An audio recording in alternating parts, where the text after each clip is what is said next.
नमस्कार दोस्तों, वीआईपीएम इंस्टीट्यूट के ऑनलाइन प्लेटफॉर्म पर आप सभी का स्वागत है। जैसा कि आप मेरे पीछे देख रहे हो, राजस्थान जीके। तो राजस्थान जीके मॉक टेस्ट, ये 12 नंबर का मॉक टेस्ट है। इससे पहले हम राजस्थान के 11 मॉक टेस्ट करा चुके हैं। वीक में एक मॉक टेस्ट होता है, हर सैटरडे को सुबह 9 बजे free of cost Telegram channel पर उसका लिंक मिलता है। आप इससे पहले के 11 टेस्ट भी दे सकते हो। वीआईपीएम ऐप जो है, उस ऐप को आप डाउनलोड कीजिए। उसके अंदर फ्री कंटेंट मिलेगा और उसके अंदर एक आपको राजस्थान जीके का फोल्डर मिलेगा। उसके अंदर आपको 12 के 12 आपको पेपर देखने को मिलेंगे और इन 12 पेपरों को आप दे सकते हो और अपनी प्रैक्टिस, जो राजस्थान में आपको पता ही है अभी वर्तमान के अंदर कितनी सारी वैकेंसी लगातार निकल रही हैं, तो उन एग्जामों को देखते हुए ये एक पूरा का पूरा मॉक टेस्ट चलाया जा रहा है, जिसमें लगभग 12 पेपर्स हो चुके हैं। राजस्थान जी के कंप्लीट हिस्ट्री, पॉलिटी, ज्योग्राफी, इसके साथ साथ राजस्थान का करंट और प्लस इंडिया का कुछ इंपॉर्टेंट अगर होगा कोई करंट का क्वेश्चन, तो वो भी इसमें अंदर हमने इंप्लीमेंट किया है। तो इस तरह का कंटेंट तैयार किया है जो आने वाले आपके राजस्थान के कोई भी एग्जाम हो उसके लिए महत्वपूर्ण होने वाला है। तो अगर आप चाहते हो कि इस आपकी तैयारी और बेहतर हो सके, तो वीआईपीएम ऐप को डाउनलोड करिए और उसके अंदर आपको फ्री कंटेंट के अंदर राजस्थान जीके का फोल्डर मिलेगा और पहले के 11 और ये लगातार 12 पेपर आप एक साथ भी दे सकते हो, रुक रुक कर भी दे सकते हो। और इस ये वीक में एक पेपर हमेशा होता है और शनिवार को सुबह 9 बजे होता है और नेक्स्ट डे आप उसको यूट्यूब के ऊपर आपको उसका क्या मिल जाता है, सॉल्यूशन मिल जाता है। उसी सॉल्यूशन को लेकर के आए हैं। मॉक टेस्ट 12 को स्टार्ट करते हैं। मॉक टेस्ट नंबर 12 का जो पेपर है उसका पहला क्वेश्चन देखिए। निम्न में से पहला क्वेश्चन देखिएगा कि निम्न में से किस शैली में मध्यकालीन साहित्य रचना रसराज को चित्रण के विषय के रूप में प्रयुक्त किया गया। एक साहित्यिक रचना की बात की गई है रसराज, और कहा गया है कि इसका चित्रण के विषय में किस प्रयुक्त किया गया। मेवाड़ के रूप में, मारवाड़ का चित्रण, ढूंढाड़ का चित्रण या बूंदी का चित्रण किया गया है। तो किस विषय को इसके अंदर चुना गया उसको ध्यान रखिएगा। तो आपको इस तरह का प्रश्न आपको देखोगे तो आपको कहीं ना कहीं एग्जाम्स के अंदर निश्चित तौर पर दिखाई देगा। तो ध्यान रखिएगा, रसराज जो है उसमें किसका चित्रण किया गया, मारवाड़ का चित्रण किया गया। और रसराज आपको यह भी याद रखनी है कि ये किसके द्वारा लिखी गई है, मतीराम के द्वारा लिखा गया एक साहित्य है, इसको याद रखिएगा, जिसमें मारवाड़ विषय की आपको जानकारी देखने को मिलती है। पहला क्वेश्चन आपका राजस्थान कल्चर से था, एक इंपॉर्टेंट क्वेश्चन था, उसको देखिएगा। नेक्स्ट, निम्न में से कौन सा तत्ववाद यंत्र नहीं है। तत्ववाद यंत्र की बात करिए, रबाज, जंतर, जंतर को आपको पता ही है देवताओं का यंत्र कहा जाता है, देवताओं का वाद्य यंत्र कहते हैं इसको, यह भी याद रखना है। गुर्जर जाति के लिए विशेष तौर पर जाना जाता है। अलगोजा और कमायचा। पूछा क्या इसमें तत्ववाद यंत्र कौन सा है, तो ध्यान रखिएगा रवाज एक तरह का तत्ववाद यंत्र है, जंतर तार आ गया और कमायचा, ये तीनों के तीनों आपको तत्ववाद यंत्र के रूप में देखने को मिलेगा। अलगोजा, अलगोजा एक प्रकार का सुशीर वाद्य यंत्र है, इसको याद रखिएगा। और लगातार करंट के विषय में चल रहा है, इसलिए बता रहा हूं कि 100% आपका कोई भी वाद्य यंत्र से टॉपिक आएगा तो 100% अलगोजा से प्रश्न आएगा, इसको ध्यान रखिएगा। और रामनाथ चौधरी,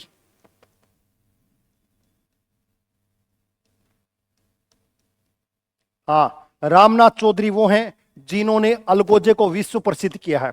अभी वर्तमान के अंदर आपको पता ही है, इनको सम्मानित किया गया आपके फाइनेंस मिनिस्टर, उप मुख्यमंत्री दिया कुमारी के द्वारा, इसलिए ये विषय कहीं ना कहीं अभी करंट का है, इसको याद रखिएगा, एग्जाम्स में पूछा जा सकता है। तो इसका आंसर क्या होगा, अलगोजा एक प्रकार का सुशीर वाद्य यंत्र है। और पूछा क्या गया था कि तत्ववाद यंत्र नहीं है, तो ये वाला तत्ववाद यंत्र नहीं है, इसको ध्यान रखिएगा।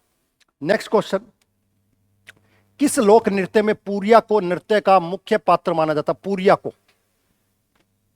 इसमें पूछा गया कौन सा एक नृत्य है जिसके अंदर एक कैरेक्टर का नाम पूरिया है। वालर, राई, मांदल या भवाई। तो ध्यान रखिएगा, पूरिया को लोक नृत्य के रूप में मुख्य पात्र के रूप में किसका, राई के रूप में जाना जाता है, जिसे आप कई जगह गवरी के रूप में भी देखते हो। और आपको पता ही है ये भील जाति का, किसका, भील जाति का एक लोक नृत्य माना जाता है, इसको भी याद रखिएगा।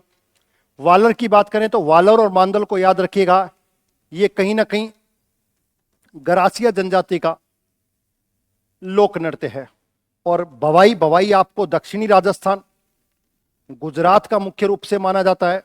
और राजस्थान के अंदर बाघोजी इसके प्रवर्तक के तौर पर जाने जाते हैं।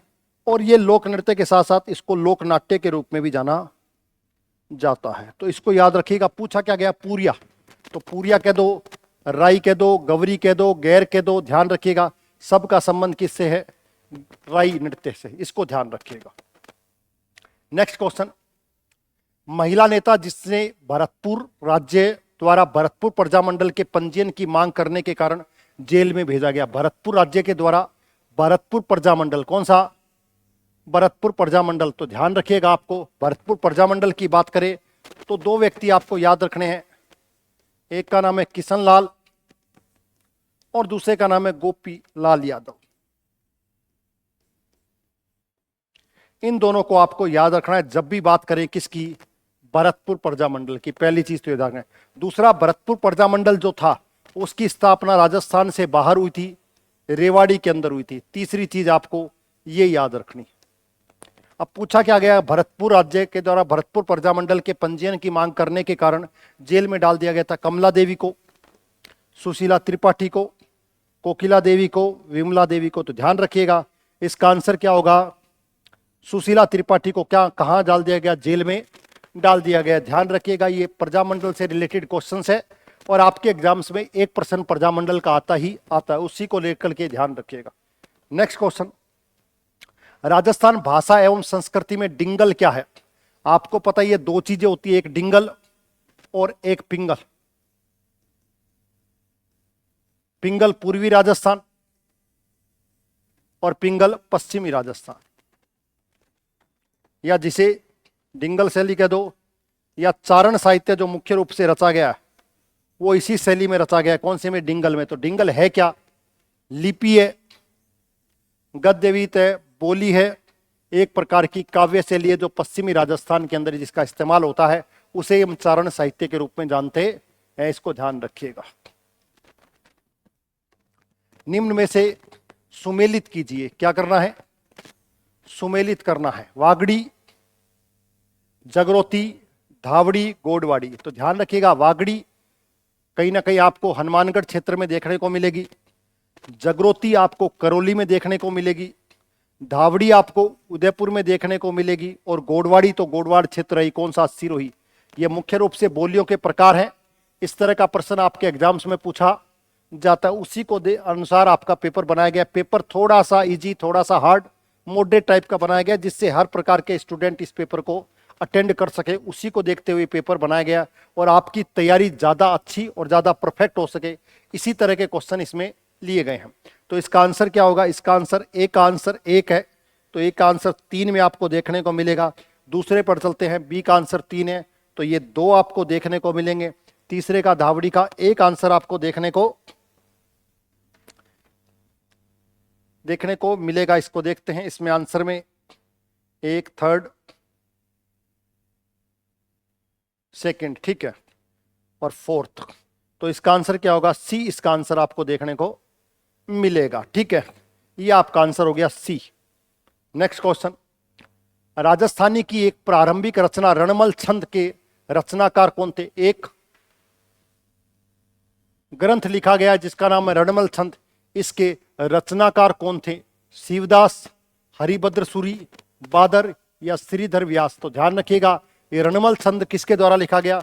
श्रीधर व्यास के द्वारा लिखा गया है। इस तरह का साहित्य आपके एग्जाम्स में बार बार पूछा जाता है, इसको ध्यान रखिएगा। शिवदास के बारे में भी ध्यान रखिएगा, इनके द्वारा भी एक पुस्तक लिखी गई जिसका नाम आप याद रखिएगा अकबर बखत, इनके द्वारा लिखी गई। और ये इंपॉर्टेंट है, कभी ना कभी एग्जाम्स के अंदर आपको अभी तक पूछा नहीं गया है, इसलिए भविष्य में इस क्वेश्चन के आने की कभी ना कभी आपके निश्चित तौर पर क्या है संभावना है। तो ध्यान रखिएगा प्रारंभिक रचना है श्रीधर व्यास के द्वारा लिखी गई, कौन सी? रणमल छंद, ध्यान रखिएगा। निम्न में से कौन सा प्राचीनतम मंदिर है? प्राचीनतम मंदिर की बात की है तो प्राचीनतम मंदिर की जब बात करिए तो आपको पता है भारत की बात करिए तो देवगढ़ दशावतार मंदिर, ये तो भारत में हो गया, किसमें? भारत के अंदर, झांसी में। कहां पर? तिथि युक्त जिसकी जानकारी हमको देखने को मिलती है, इसको ध्यान रखिएगा। अब राजस्थान में पूछा गया था नाथद्वारा में श्रीनाथ जी मंदिर, तो ये तो आपको पता ही होना चाहिए कि नाथद्वारा के अंदर श्रीनाथ जी, आपको पता ही औरंगजेब के समय जब दिल्ली में औरंगजेब बैठा था और मेवाड़ के अंदर कौन बैठे थे? राज सिंह।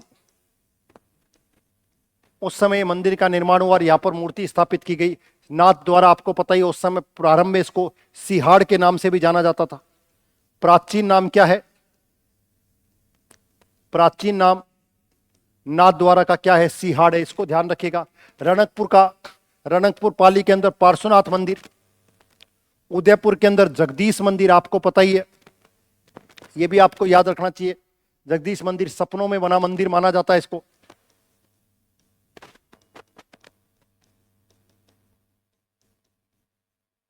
सपनों से बना मंदिर माना इसको जाता है, इसको ध्यान रखिएगा। जगत सिंह के द्वारा, और किसके द्वारा? जगत सिंह, इसको भी याद रखिएगा।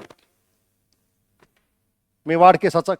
आभानेरी हर्षद माता का मंदिर, तो पूछा गया सबसे प्राचीन मंदिर है, तो ध्यान रखिएगा सबसे प्राचीन मंदिर आपको देखने को मिलेगा कौन सा? आभानेरी दौसा के अंदर हर्षद माता का यानी कि देवी का मंदिर आपको देखने को मिलेगा।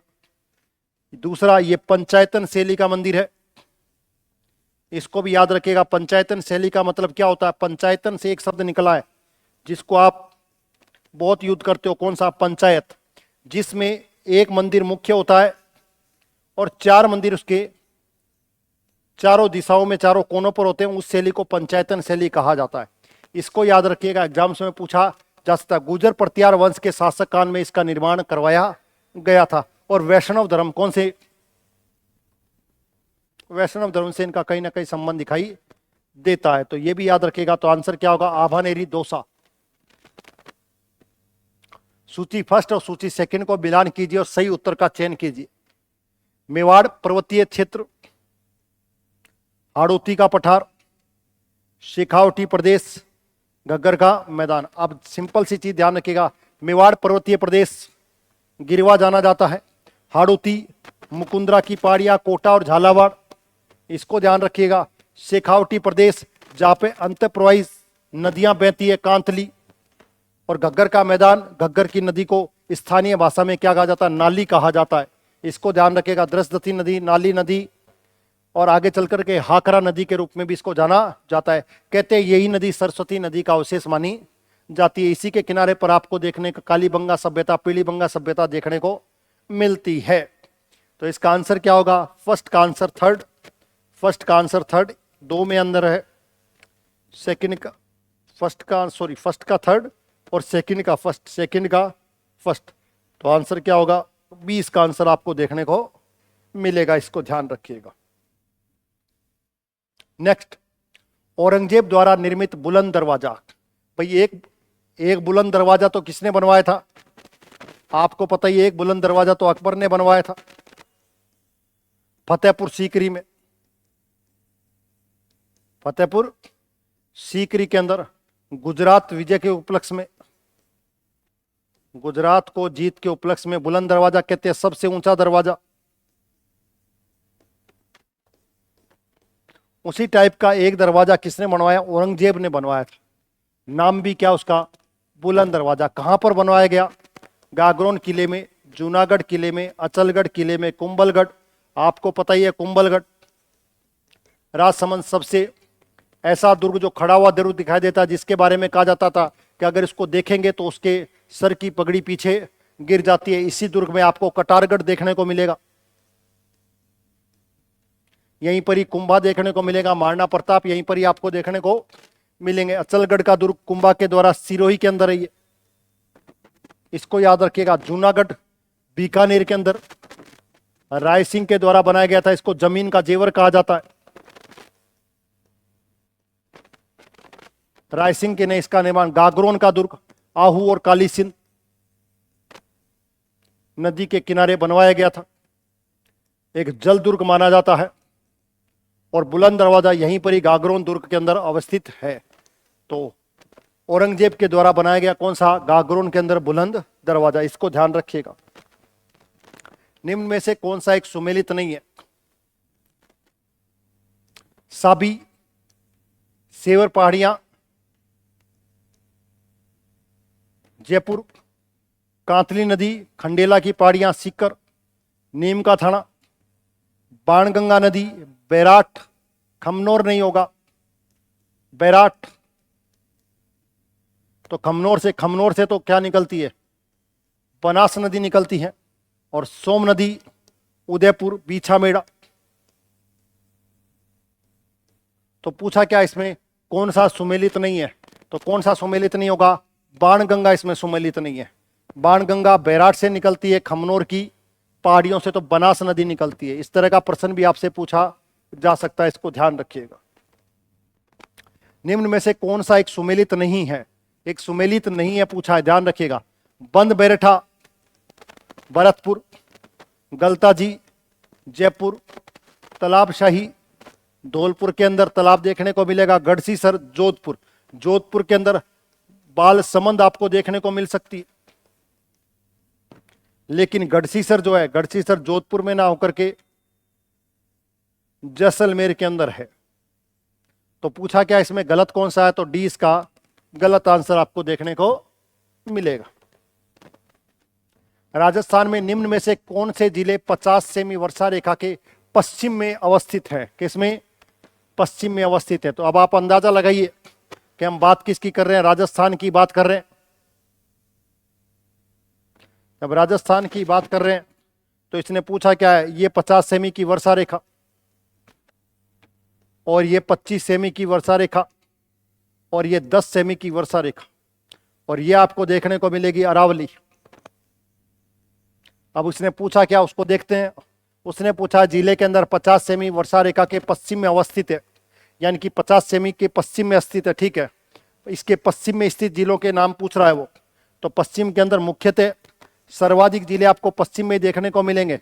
तो दौसा की बात करेंगे तो दौसा तो आपको अरावली के पूर्व में दिखाई देगा, और भीलवाड़ा की बात करेंगे तो भीलवाड़ा आपको यहाँ दिखाई देगा। तो दोनों के दोनों ही कट गए, तो बचा ही क्या? चूरू और हनुमानगढ़। हनुमानगढ़ आपको यहाँ देखने को मिलेगा और चूरू आपको यहाँ देखने को मिलेगा। दोनों के दोनों 50 और 25 के बीच में है। तो आंसर क्या होगा? बी और सी। बी और सी इसका करेक्ट आंसर होगा, इसको ध्यान रखिएगा।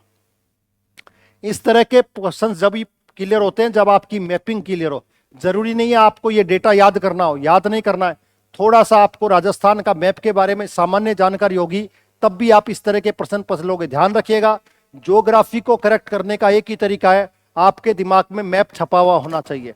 अब मैप को कई स्टूडेंट्स क्या होते हैं, मैप को रटते हैं। मैप रटना नहीं होता है। घर पर, कमरे पर, किसी भी जगह पर अभी राजस्थान का नया मैप लगा दीजिए, और उस मैप को डेली आपको 5 से 7 मिनट उसके सामने, 5 से 10 मिनट आपको उसके सामने सिर्फ खड़े होकर के उसको वॉच करना है। सिर्फ वॉच करिएगा 5 से 10 मिनट, और यह प्रक्रिया आप अगर 1 महीने तक रेगुलर करोगे तो वो पूरा का पूरा मैप आपके दिमाग में छप जाएगा। आपको जिलों की लोकेशन, पास में कौन है, दूर कौन सा है, बॉर्डर पर कौन सा है, पंजाब से क्या लग रहा है, मध्य प्रदेश के क्या लग रहा है, पाकिस्तान से क्या लग रहा है, गुजरात से क्या लग रहा है, अभी बनाए गए जिलों की लोकेशन क्या है, वो सब आपको धीरे धीरे वॉच करने से, लगातार गिरने से वो आपके दिमाग में स्थायी तौर पर फिक्स हो जाएगी। तो इस तरह के प्रश्न करने बड़े ही आसान आपके लिए हो जाएंगे, ध्यान रखिएगा। नेक्स्ट क्वेश्चन, निम्न में से कौन सा एक सुमेलित नहीं है? फिर सुमेलित की बात की गई है। ये जो हमारे एक्चुअली में जरगा, उदयपुर बिल्कुल सही, कुंभलगढ़, राजसमंद बिल्कुल सही, कामनाथ, सॉरी ये टाइपिंग मिस्टेक है, नया टाइप राइटर है, उन्होंने कहीं ना कहीं इसमें गड़बड़ कर दी है। इसको कमलनाथ पढ़िएगा। क्या पढ़िएगा? कमलनाथ, ये ध्यान रखिएगा। हाँ, और कमलनाथ सिरोही और रघुनाथगढ़ सीकर। तो ध्यान रखिएगा, क्या पूछा है? सही नहीं है। तो ध्यान रखिएगा, ये कमलनाथ जो है वो सिरोही में ना होकर के कहां है? उदयपुर में है। तो आंसर क्या होगा? सी। आपके हर राजस्थान के एग्जाम्स में एक चोटी के बारे में, उसकी स्थिति के बारे में, उसकी ऊंचाई के बारे में हर एग्जाम्स में एक क्वेश्चन पूछा जाता है। समझ में आ गया? तो हमेशा ध्यान रखिएगा अरावली, क्योंकि अरावली केवल राजस्थान से संबंध नहीं रखती है, अरावली राजस्थान, भारत और विश्व तीनों से संबंध रखती है। इसलिए कोई भी राजस्थान का एक भी एग्जाम ऐसा नहीं होगा जिसमें अरावली से कोई क्वेश्चंस नहीं पूछा जाए। तो अरावली को जरूर याद करके जाइएगा, अरावली से हर एग्जाम्स में कोई ना कोई क्वेश्चन पूछा जाएगा। तो आंसर क्या होगा इसका? सी इसका आंसर होगा। राजस्थान के निम्नलिखित में से कौन सा क्षेत्र सतही जल द्वारा मृदा अपर्दन में सर्वाधिक प्रभावित होता है? मृदा अपर्दन की बात कर रही है।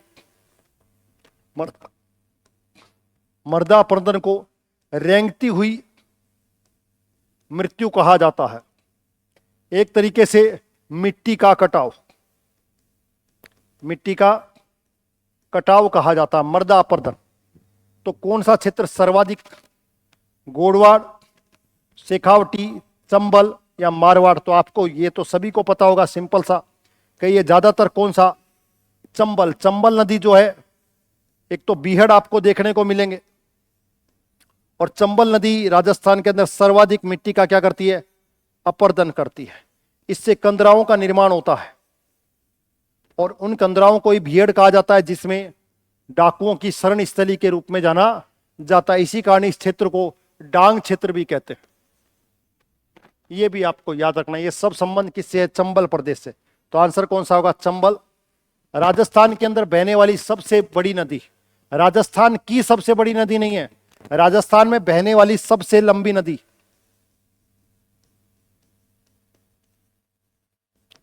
राजस्थान में बहने वाली, राजस्थान की सबसे लंबी नदी बनास नदी मिलेगी आपको। ध्यान रखिएगा, दोनों के अंतर को समझ लीजिएगा। तो आंसर क्या होगा? सी इसका आंसर होगा। राजस्थान का एकमात्र जिला जहां पर पाइराइट्स के भंडार मिले। पाइराइट्स, अब खनिजों से राजस्थान का, अब ये जैसे मैंने आपको अरावली बताया है, वैसे ही एक और टॉपिक से, उसको दूसरे टॉपिक को नोट करिएगा। एक अरावली, दूसरा टॉपिक से आपका खनिज। कारण क्या है कि खनिज के कारण आपकी पूरे भारत के अंदर आपकी पहचान है, क्योंकि खानों के माध्यम से, खानों की दृष्टि से राजस्थान देश में नंबर 1 है। इसको ध्यान रखिएगा, ठीक है। इसलिए कहीं ना कहीं आपसे हमेशा एक मिनरल्स का, खनिज का क्वेश्चन पूछा ही जाएगा। तो भीलवाड़ा, राजसमंद, दौसा, सीकर। तो ध्यान रखे, पाइरेट्स आपको कहां मिलेंगे? सीकर के सलादीपुर में। इसको याद रखिएगा। नेक्स्ट क्वेश्चन, राजस्थान में जेट्रोफा बायोडीजल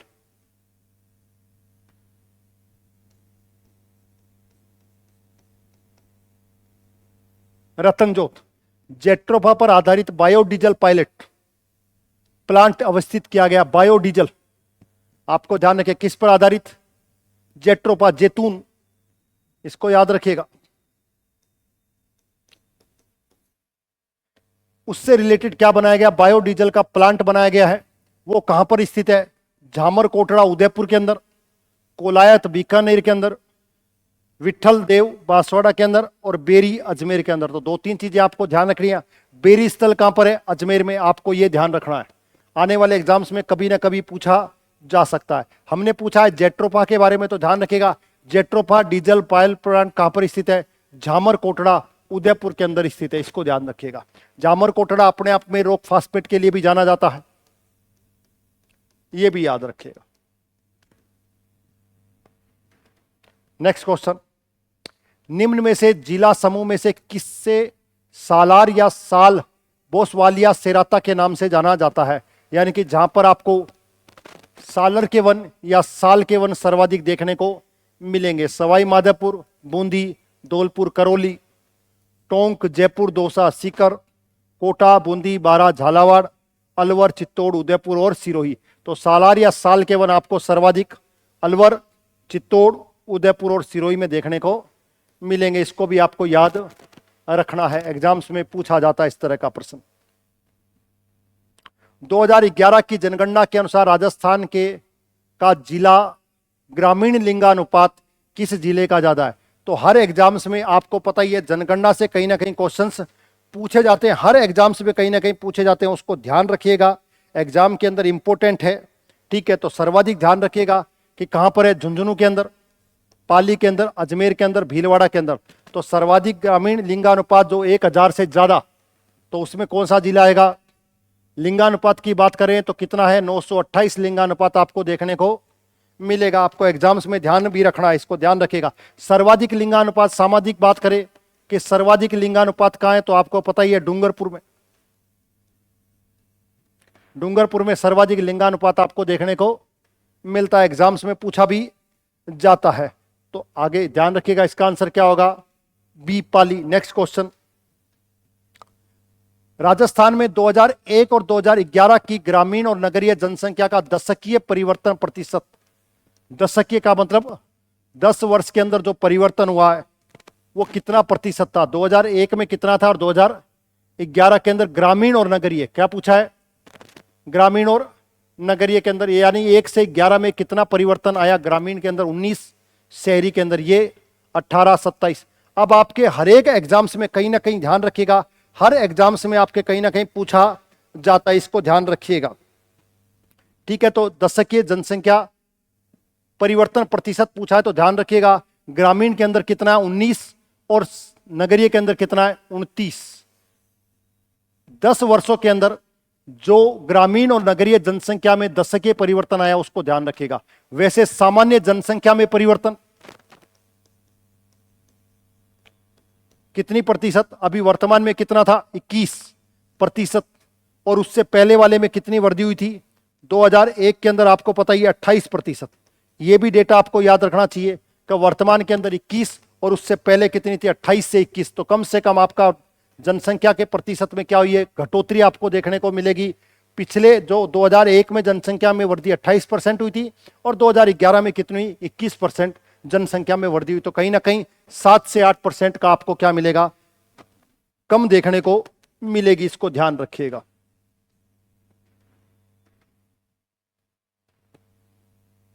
किस जिले में रोटू संरक्षित क्षेत्र है, संरक्षित क्षेत्र बनाए गए हैं वर्तमान के अंदर।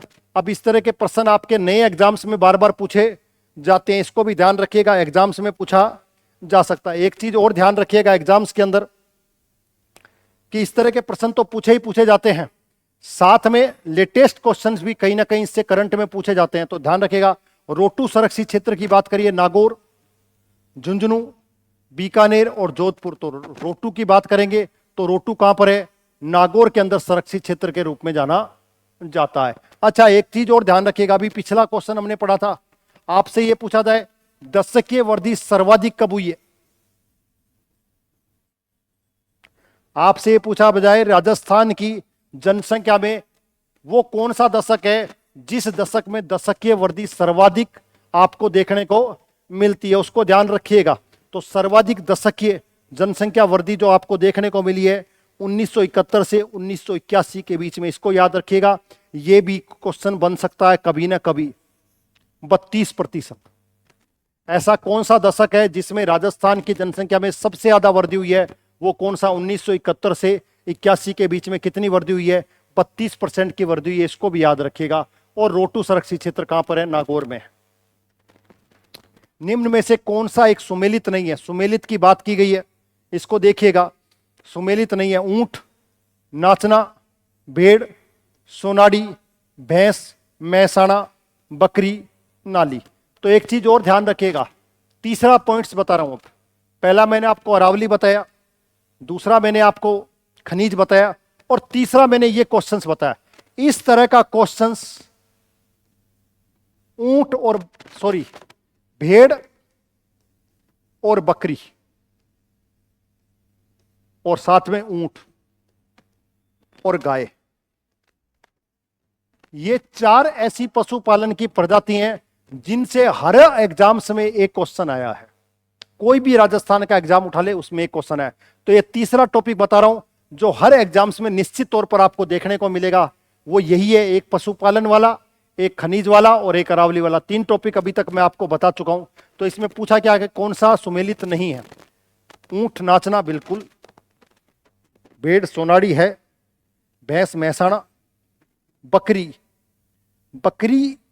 नाली, बकरी की क्वालिटी नहीं, नाली तो अपने आप में किसकी है, भेड़ की प्रजाति आपको देखने को मिलेगी। इसमें पूछा भी है कौन सा सुमेलित नहीं है, तो सुमेलित कौन सा नहीं है, बकरी वाला नहीं है, क्योंकि नाली बकरी की नहीं है, नाली किसकी है, भेड़ की आपको देखने को मिलेगी, इसको ध्यान रखिएगा। नेक्स्ट क्वेश्चन, मक्का राजस्थान में मुख्यतः मुख्यतः पाया जाता है। ये टाइपिंग वाले ने आज की तारीख में बहुत ज्यादा मिस्टेक्स करी है, इसको ध्यान रखिएगा। हर कहीं ना कहीं किसी न किसी क्वेश्चन के अंदर उसने मिस्टेक्स छोड़ी है, तो अब की बार ध्यान रखेंगे इस तरह की मिस्टेक्स ना हो। तो राजस्थान में मुख्यतः बात किसकी की जा रही है? मक्का की। किसकी? मक्का की। तो देखिएगा, मक्का उत्तरी पूर्वी राजस्थान यानी कि पंजाब से लगता हुआ गंगानगर और हनुमानगढ़, उत्तर पश्चिमी राजस्थान बीकानेर जैसलमेर वाला, दक्षिणी पश्चिमी राजस्थान आपको देखने को मिलेगा दक्षिण और साथ साथ में पश्चिम यानी कि आपको जालोर बाड़मेर वाला, और दक्षिण और दक्षिणी पूर्वी राजस्थान यानी कि वही बांसवाड़ा, चित्तौड़, प्रतापगढ़ और आदि वाला क्षेत्र। तो मक्का मुख्य रूप से आपको दिखाई देगी कहीं बीकानेर वाले पश्चिमी राजस्थान में आपको मक्का दिखाई देगी, मतलब ही नहीं है। ऊपर वाले में आपको दिखाई देगा जहां जल ज्यादा होता है वहां पर आपको मुख्य रूप से चावल दिखाई देगा, तो वहां पर भी दिखाई नहीं देगी। दक्षिणी पश्चिमी राजस्थान, यहां तो आपको पता ही है जल की वैसे भी कमी आपको दिखाई देती है, ज्यादातर वो बरानी फसलों का उत्पादन किया जाता है।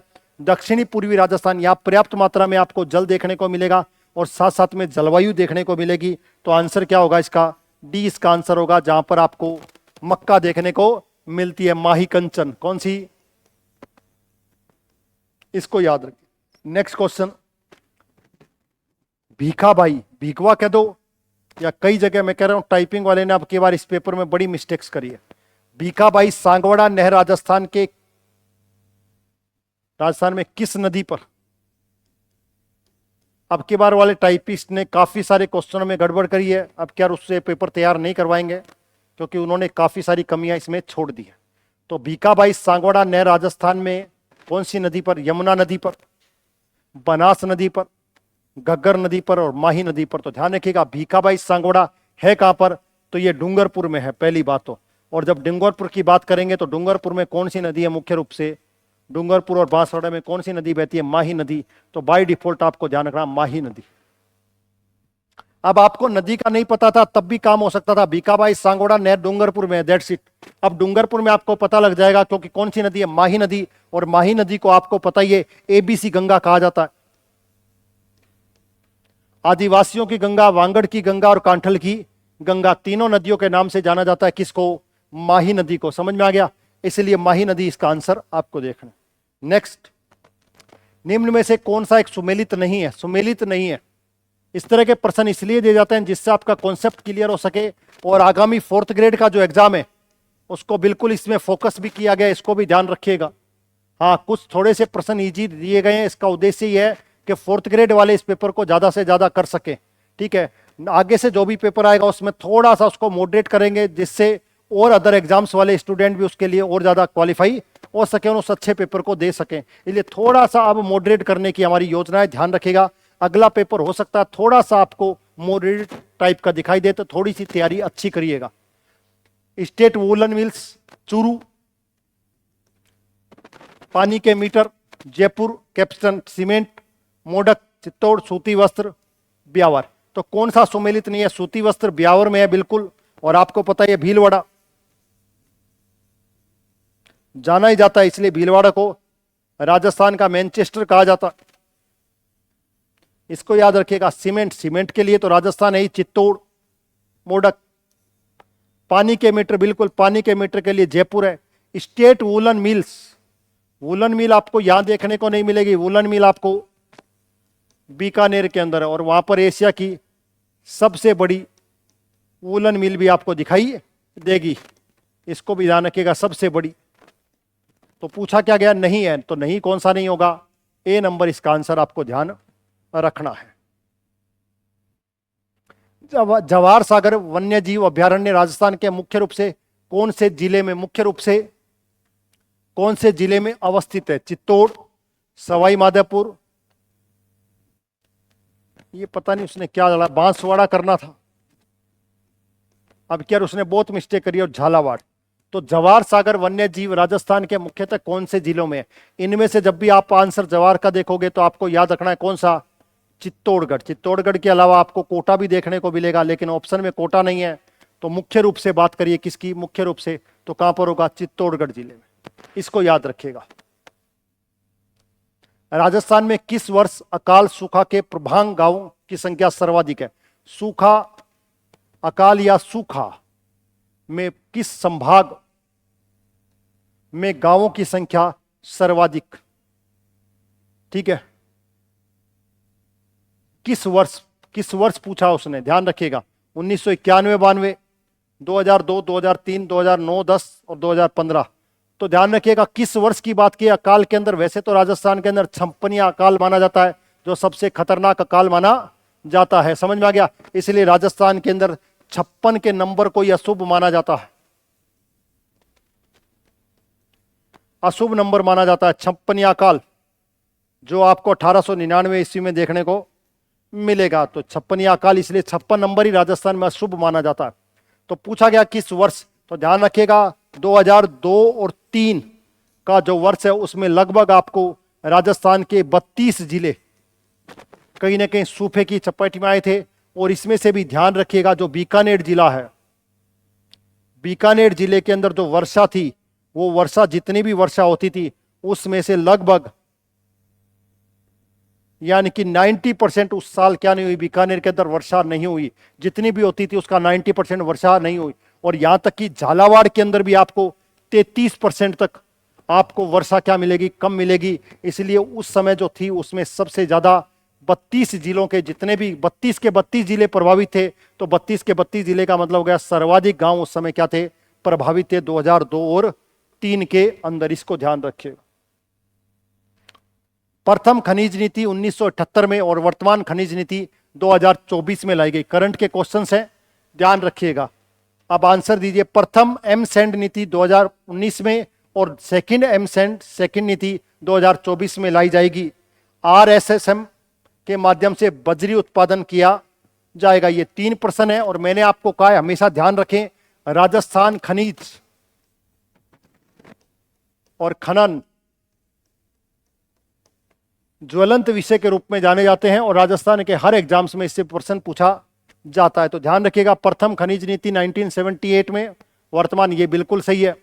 एम सैंड नीति 2019 में बिल्कुल लेकर आई थी, आपको पता ही है, गहलोत सरकार। और एम सैंड नीति अभी वर्तमान के अंदर सेकंड एम नीति भजनलाल सरकार लेकर आई है, ये भी सही है। और आरएसएसएम के माध्यम से, माइंस एंड मिनरल्स के माध्यम से बजरी उत्पादन किया जाएगा, बिल्कुल। Rajasthan state mines and minerals के माध्यम से क्या किया जाएगा, उत्पादन किया जाएगा, बिल्कुल सही है। तो तीनों के तीनों ही इसमें क्या है, सही है। करंट का क्वेश्चन है, याद करिएगा, इससे पूरा कॉन्सेप्ट आपका क्लियर हो जाएगा। सोकड़, महारेण, उबरेलो, रिंची का संबंध किससे है? अब इस तरह का प्रश्न आपको एग्जाम्स में देखने को मिलेगा। क्यों? क्योंकि ये राजस्थानी शब्दावली है।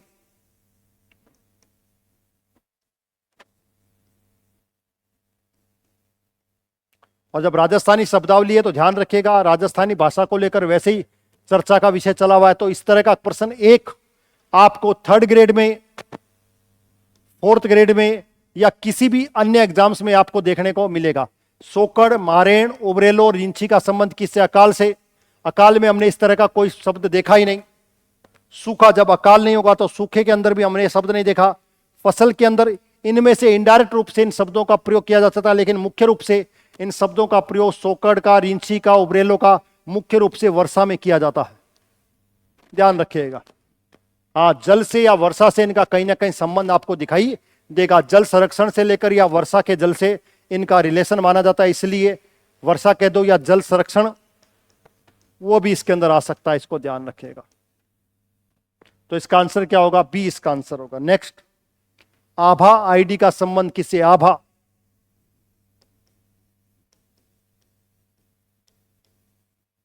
आयुष्मान भारत हेल्थ अकाउंट, ये ध्यान रखिएगा। इसका पूरा नाम भी याद रखिएगा, आयुष्मान भारत हेल्थ अकाउंट, इसको ध्यान रखिएगा। इसका संबंध किससे? जब आयुष्मान, अगर आपको पूरी लाइन इसकी आती है, इसका अगर आपको डिफाइन नहीं आता तो ध्यान रखिएगा, इसका संबंध श्रमिक, स्वास्थ्य, शिक्षा, तो बाय डिफॉल्ट आयुष्मान भारत आ जाएगा, तो स्वास्थ्य से इसका संबंध आपको देखने को मिलेगा। 2021 के आसपास इसको याद रखिएगा, नरेंद्र मोदी के द्वारा इसको जारी किया गया था। श्री राम जानकी औद्योगिक क्षेत्र कुंज बिहारीपुरा का संबंध कीजिए। श्री राम जानकी औद्योगिक क्षेत्र के अंदर कुंज बिहारी का संबंध किससे, यानी कि श्री राम जानकी औद्योगिक क्षेत्र कहां पर है और उसके अंदर कुंज बिहारी का संबंध किससे। कुंज बिहारी जो है जोधपुर से, जयपुर से, बीकानेर से, अलवर से, तो ध्यान रखिएगा इसका संबंध कहां से है, जयपुर से आपको देखने को मिलेगा। इससे रिलेटेड ध्यान रखिएगा एक प्रसाद योजना, आपको मंदिरों से रिलेटेड कौन सी योजना, प्रसाद योजना। क्यों, क्योंकि आपके राजस्थान के अंदर पर्यटन को लेकर भी बड़ी अपार संभावनाएं आपको दिखाई देती है। तो पर्यटन वाला टॉपिक, मैंने 3 टॉपिक्स आपको बताए थे, कौन कौन से। पहला मैंने आपको बताया था अरावली, दूसरा मैंने आपको बताया था खनिज, तीसरा मैंने आपको बताया था भेड़ और बकरी पशुपालन वाला, और चौथा टॉपिक मैं आपको बता रहा हूं राजस्थान के अंदर पर्यटन और मंदिर। ये 4 टॉपिक मैं आपको बता चुका हूं।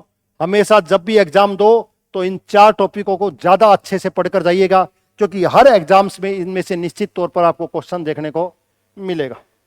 नेक्स्ट क्वेश्चन, गांधी वाटिका म्यूजियम कहां पर बनाया गया है। गांधी वाटिका म्यूजियम कहां पर बनाया गया, तो सिंपल सी बात है, गांधी वाटिका कोटा, जयपुर, अलवर, भरतपुर। तो ध्यान रखिएगा गांधी वाटिका म्यूजियम कहां पर बनाया गया, जयपुर के अंदर इसको बनाया गया है। रेल मंत्री अश्विनी वैष्णव, अब इनका संबंध भी ध्यान रखिएगा, इनका संबंध कहां से है, जोधपुर से। टेलीकॉम मिनिस्टर भी है ये, टेलीकॉम मिनिस्टर। तो जो एआई की जितनी भी जानकारी आपको देखने को मिलेगी देश में आर्टिफिशियल इंटेलिजेंस से, उन पूरी योजनाओं को कहीं ना कहीं संचालित करते हुए आपको अश्विनी वैष्णव दिखाई देंगे। उन्होंने भी कहा एआई से लगभग आने वाले समय के अंदर 10 लाख लोगों को हम क्या करेंगे, स्किल करेंगे। ये ध्यान रखिएगा, ठीक है। किसके तहत, एआई के तहत, एआई स्किल करना, इसको ध्यान रखिएगा। देश ने प्रथम स्वचालित ट्रेन सुरक्षा प्रणाली कवच स्थापित किया गया, जयपुर कोटा, जयपुर सवाई माधोपुर, सवाई माधोपुर कोटा और जयपुर जोधपुर। तो ध्यान रखिएगा सवाई माधोपुर और कोटा के अंदर कौन सा कवच स्वचालित, देश की प्रथम कवच प्रणाली, सुरक्षा प्रणाली। क्यों, क्योंकि लगातार ट्रेनों के अंदर आप एक्सीडेंट होते हुए देख ले, तो उनकी सुरक्षा के लिए एक सिक्योरिटी कवच को बनाया गया, उसका प्रशिक्षण या उसको देखा गया, स्वचालित उसका टेस्ट कहां पर लिया गया, सवाई माधोपुर और कोटा के अंदर। राज्य का प्रथम एडवांस टेक्नोलॉजी का मैकेनाइज्ड कचरा ट्रांसफार्मर स्टेशन कहां पर स्थापित किया गया। अभी स्थापित तो जयपुर में किया गया है, कहां पर, जयपुर में। अब देखते हैं, लांगड़ियावास जयपुर, जालाना डूंगरी, भगत की कोठी, इंद्रप्रस्थ। तो ध्यान रखिएगा जालाना डूंगरी जयपुर के अंदर कौन सा राज्य का मैकेनाइज्ड कचरा ट्रांसफर स्टेशन स्थापित किया गया है। एडवांस टेक्नोलॉजी के साथ कचरे को इकट्ठा किया गया, उसको ध्यान रखिएगा। नेक्स्ट, आज का लास्ट और अंतिम क्वेश्चन, गुजरात देश का प्रथम राज्य है जहां पर सेमीकंडक्टर पॉलिसी बनाई गई है तथा संयंत्र कहां पर लगाया गया है। बड़ौदा गुजरात, वापी गुजरात, साणंद गुजरात, सूरत गुजरात। तो ध्यान रखिएगा सेमीकंडक्टर कौन सा, सेमीकंडक्टर साणंद के अंदर। एक चीज, गुजरात अभी देश के अंदर, इसको भी ध्यान रखिएगा, गुजरात देश के अंदर आपको पता ही है वर्तमान के अंदर, ध्यान रखिएगा गुजरात के अंदर क्या खोला गया है, सहकारिता विश्वविद्यालय खोला गया। इसको भी याद करिएगा, सहकारिता विश्वविद्यालय कहां खोला गया, गुजरात में खोला गया। और गुजरात देश के अंदर जो आपकी ऊर्जा है कौन सी, पवन ऊर्जा के उत्पादन में देश में कौन सा है, फर्स्ट स्थान पर है। इसको भी आपको याद रखना है। वर्तमान में आपको पूछा जाए सहकारिता मंत्री, क्यों, क्योंकि आपको पता है अभी वर्तमान के अंदर 17-18 तारीख को, कल आपको देखा होगा आपने कि आपके गृह मंत्री अमित शाह राजस्थान के अंदर आए थे, कई सारी योजनाओं को उन्होंने शुरू किया। तो वो आपके ध्यान रखना, गृह मंत्री के साथ साथ वो आपके सहकारिता मंत्री भी हैं। तो सहकारिता मंत्री कौन है, आपके गृह मंत्री अमित शाह। इसको भी आपको याद रखना है। आर्टिकल की बात करें तो आर्टिकल आगे चल करके आप पढ़ोगे, संविधान के अंदर संशोधन किया गया, 97वां संविधान संशोधन, जिसके तहत आर्टिकल 43B को जोड़ा गया, जिसके तहत किसकी स्थापना की गई, सहकारी समितियों की स्थापना की गई थी। उसको ध्यान रखिएगा। तो आनंद, ये साणंद गुजरात है। ये इंपॉर्टेंट क्वेश्चन थे और हर एक पेपर होता है, हर वीक के अंदर एक पेपर होता है। आप इस तरह के पेपर्स को दे सकते हो। मैंने कहा फ्री ऑफ कॉस्ट अपनी तैयारी करें, VIPM ऐप को डाउनलोड करें उसके अंदर फ्री कंटेंट में जाएं और आपको वहां पर राजस्थान जीके का फोल्डर मिलेगा। उस पेपर के अंदर आपको 12 के 12 पेपर मिलेंगे फ्री ऑफ कॉस्ट। उन सभी पेपर्स को आप दे सकते हो और अपनी तैयारी कर सकते हो। ध्यान रखिएगा। तो ये आपकी तैयारी के लिए। अगले बार से जो पेपर होगा उसको थोड़ा सा अब तक के जो पेपर हैं उनसे उस पेपर में बदलाव करने जा रहे हैं हम, और थोड़ा सा उसको मॉडरेट बनाना शुरू कर दिया है। तो अगला पेपर और अच्छी तैयारी के साथ आप दीजिएगा और अपनी रैंक को देखिएगा और उसमें लगातार सुधार कीजिएगा। अगले वीडियो में अगले नेक्स्ट पेपर के सॉल्यूशन के साथ मिलते हैं। अभी तक के लिए सभी को नमस्कार। Thank you very much.